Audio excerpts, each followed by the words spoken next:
relationship, whatever's going on, and you're trying to control everything all at once. We're not built for that. Right. We live in such a fast-paced society that you cannot physically take on every responsibility all the time, especially with the holidays coming up, COVID, everything that's going on right now, social media, and your normal life, your normal relationships, everything that's going on. It's so hard to manage everything. That's why you have to give it all to God and just, especially things you can't control, because I'm telling you, man, if you can do all that on top of your exercising, your eating, your meditation, your sleep, that is when you're going to notice a difference, and you're going to be like, okay, I got this. I got like the perfect story, and it's about amethyst. Like I told you before when we first found out.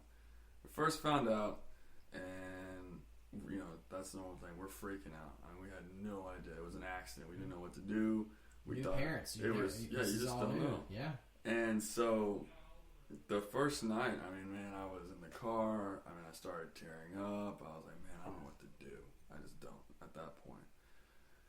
So then I put Alicia to bed, got her calmed down. So I'm just like, okay, you gotta like man to man with yourself here. What are you gonna do? And at that moment in my life, I was so just kind of turned away from the Lord and everything else.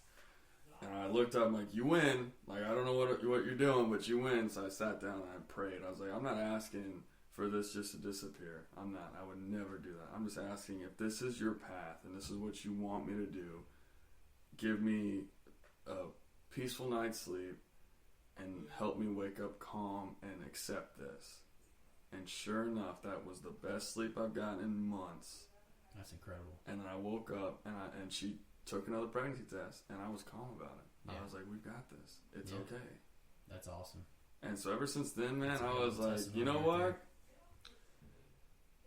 There's got to be somebody there looking out. He had this in his plan, so you know what? We start going to your church. Yeah. And when we don't, we watch it on the TV. Online. And so, yeah.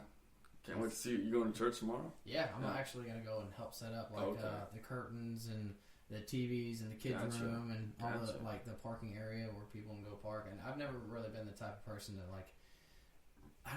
helps out or gets involved. But since I've been going here, I've kind of felt the need to just help out when I can. And even though I might not be able to give financially a lot or whatever, I can do what I can.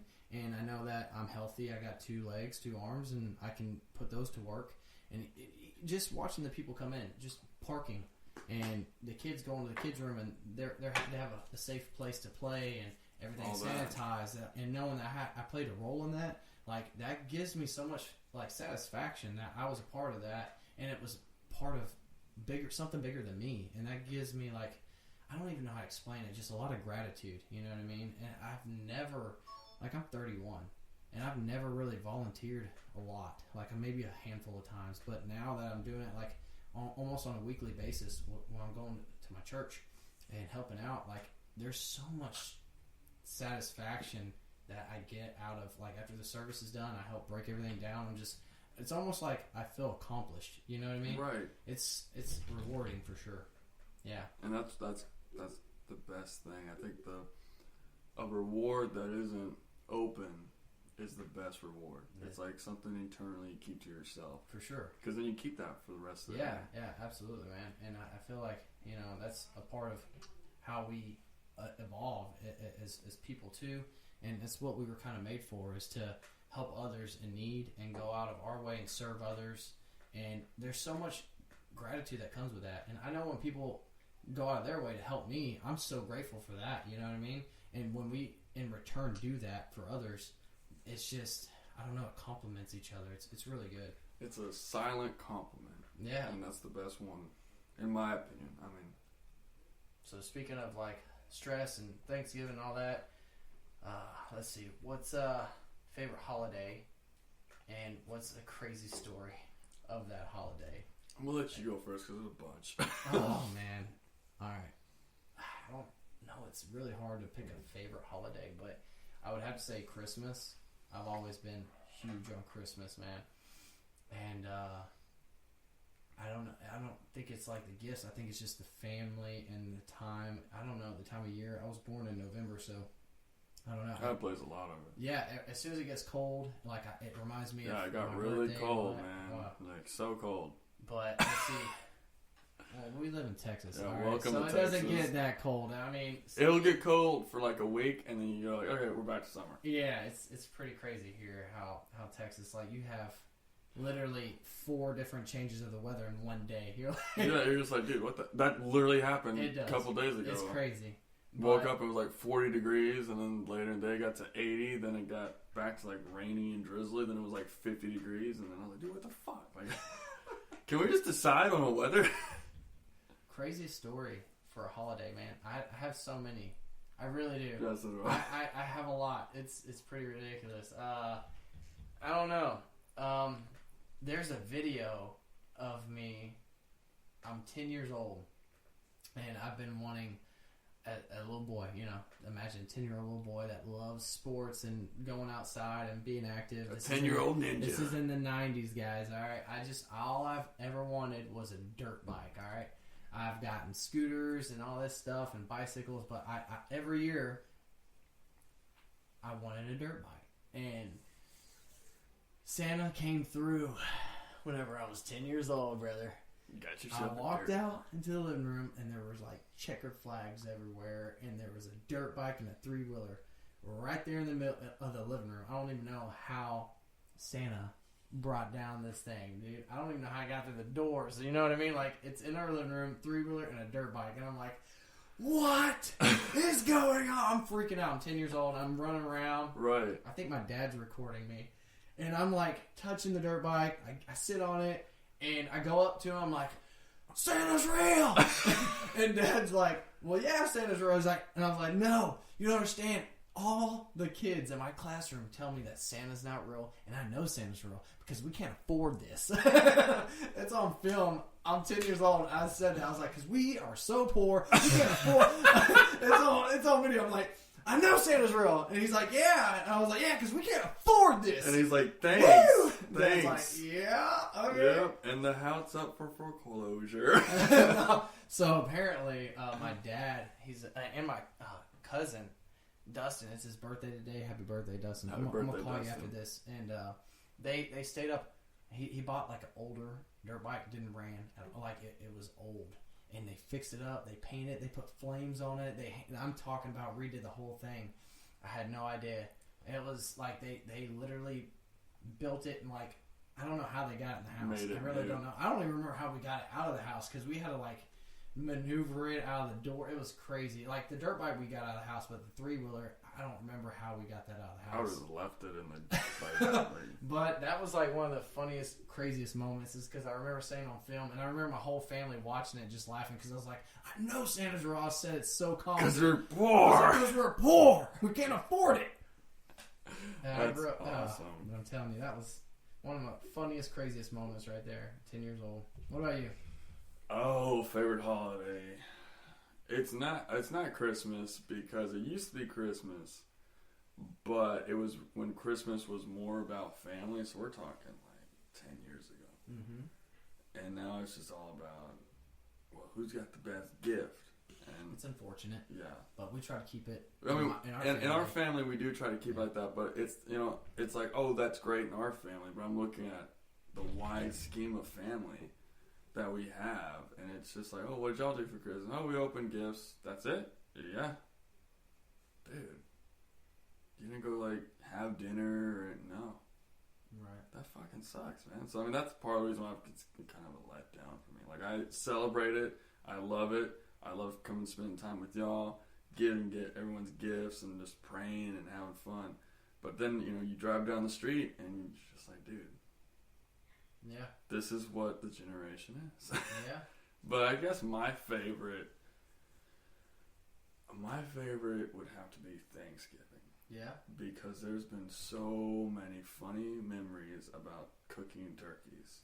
And the funniest one I ever had was my grandpa blew up 2 turkeys before. He blew it up. What happened? So we usually had Thanksgiving here way back when, So we'd come over and we'd help make the turkey. And he didn't blow up two. He had one that came out good, but that was the one he finally decided to just smoke it and do it that way. He wanted to fry a turkey for the first time. So he went and bought all stuff, like all excited, got the peanut oil, and like before he even, like, I don't know what he did. Because this is gonna work. I'm like, yeah. I mean, I'm like 10 at the time. I'm like, I don't fucking know. Like, sure. So he puts it in, and like I guess he put too much peanut oil in there because it hit the coils and it like flew up in flames and like caught on fire and everything. And he's just sitting there going, "Oh my god!" Fire extinguisher now! Yeah, he just like took the fire extinguisher, blew it off, and then like we looked at the turkey and it's just burnt. I mean, it was burnt up and it was disgusting. So we went. He's like, "God dang it!" That's hilarious, dude. So then what we had smoked turkey that day. That's awesome. Burnt turkey. No, we didn't eat that turkey. Oh, y'all did? He didn't even want to look at it. He left. Give it to the dogs. No, he didn't even. He knew. I was like, that's what I said. So we just give it to the pups, and he's like, "No, this is not even worth for the dogs." And he just left, threw all of the stuff in the trash. Oh my god! He was just done with it. And ever since then, he just did the smoked turkey. That reminds me of that movie Santa Claus. Yes. Tim Allen. Yes. He burns the turkey, and then they end up going to like Denny's for dinner. That's what I was thinking we were gonna go. Like, I thought we were gonna go to like the China restaurant. Yeah. Get some duck. Funny, dude. But yeah, that's why I like Thanksgiving. I like Thanksgiving I'm sure because you like food too. That's part of the reason. I mean, I gained like 16 pounds in food. But for the most part, it's because I think Thanksgiving, you don't have as much distractions. Like, oh, look at all those presents over there. No, it's all about family time. It's all about family time that time. That's good. And I like that better. That's good. So, we talked a lot of good. Yeah. Now we're going to dive into shit this week. Well, I've been kind of off the grid this week because I went to Fredericksburg, and I didn't have signal whenever I went. We stayed literally like 9 miles down this farm road. I didn't have any signal. I had Wi-Fi, but I haven't really been on my phone, so I don't really know exactly what's going on as far as politics, but you can catch me up to date. Pretty good about keeping up with that. No, not really. I just listen to Hodge Twins. That's all I do. And I love them. Yes. So what's shout out going to on? Hodge Twins. Yeah. So in Pennsylvania, they had released a video of a guy. I forgot the guy's name. I'm not gonna pull him up because it's everything that everyone expected. They found fraud. They found proof of fraud. There was, like, in Pennsylvania, they were doing a scale. They were, showing the judge, the percentage of votes. And out of, 700,000 votes, only 3,200 of them were for Trump. Oh, wow. That's less than... I think I saw that.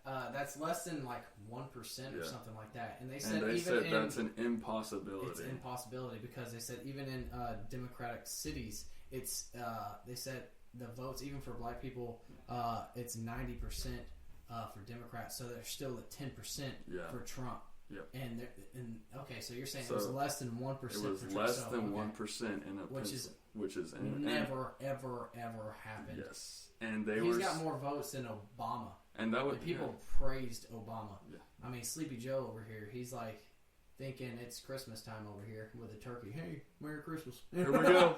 No. Don't sniff it. Yeah. That's crazy.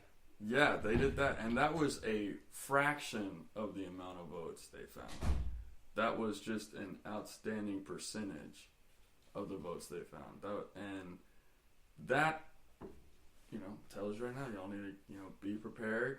Not only what's to come, not only Pennsylvania, but other states, it's going to come out too, right? Yeah, I think that hasn't hit federal court. That was just the Pennsylvania court system. But as soon as this starts getting out more, and then not only that, they found trash bags of ballots. Yeah. And a bunch of other stuff in different, like Michigan, they found some things, and they're going against how they didn't let Republican, I guess you'd call them supervisors, look at the votes. Look at the votes, which is illegal. Yes. Because, if that were the other way around. They'd be ape shit. What the hell? And you can't count those because those aren't legitimate. Yep. They could have cheated. They could have said anything. They could have marked it. They could have done whatever. They could have took a vote Trump and said it was for Biden and count it for Biden but nobody was there to verify that. Right. Correct? Okay. So, and not only that, there was also another thing that